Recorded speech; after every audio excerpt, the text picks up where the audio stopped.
Dear students, today we are going to study the topic domestic territory of any country. Now, here are few important points regarding domestic territory. First of all, domestic territory, we can define it as a geographical area where our persons, our goods and our capital enjoy the freedom of circulation. So basically it includes these four things. Number one, political boundaries of a nation plus the territorial waters, the waters which are inside the territory of the nation. Number two, ships and aircrafts operated by the residents of the country across the world.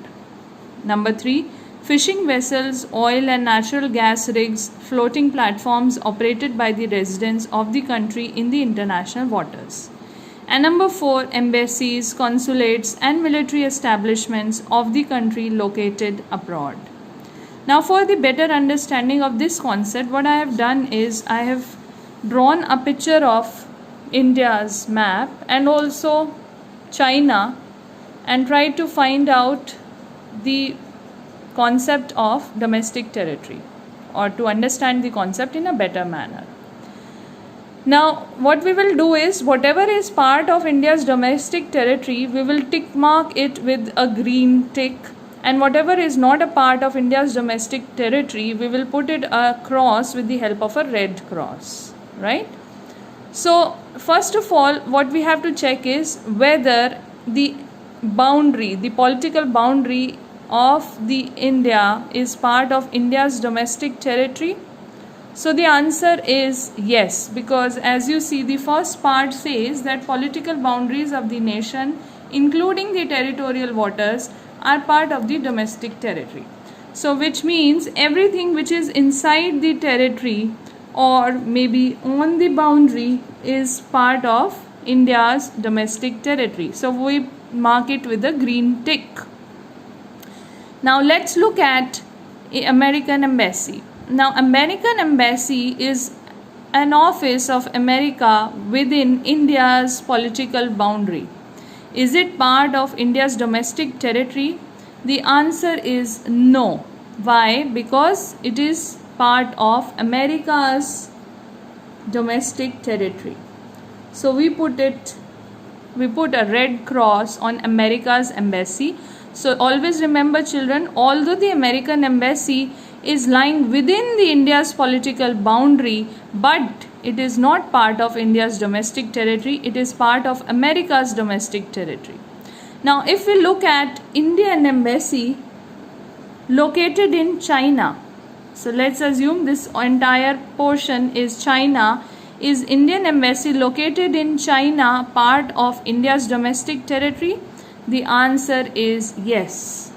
So always remember that even when Indian Embassy is located abroad, anywhere in the world, it is still part of India's domestic territory. Now let's look at Air India aircraft which is operated by Indian residents.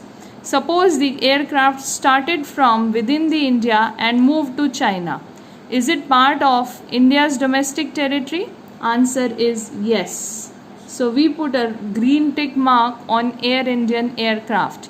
Even when it is operating outside India, in any other country, it is still part of India's domestic territory.